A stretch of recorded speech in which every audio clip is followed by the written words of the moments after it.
muna maka murna sa gashi yanzu an rantsar da kai 'yan Najeriya sun zara ido domin ganin wannan rana, me za ka gaya musu? Na farko za mu yi godiya ne, mun gode mu Allah da ya ba mu wannan lokaci, kuma na gode mu 'yan ƙasa duka don sun nuna muna soyayya.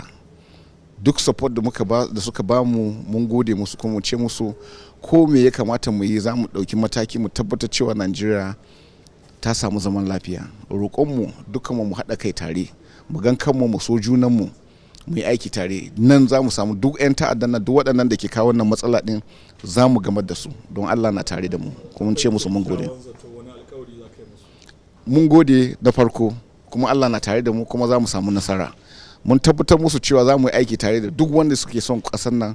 Duk abin da ya kamata mu yi za mu ɗauki mataki. Shi shugaban ƙasa ya nuna mana cewa yana buƙata mu tabbatar cewa an samu zaman lafiya. Aikin da za mu yi tare kenan. Roƙonmu kada a gaji da yin addu'a. Allah na tare da mu, kuma Allah zai ba mu nasara. Na gode.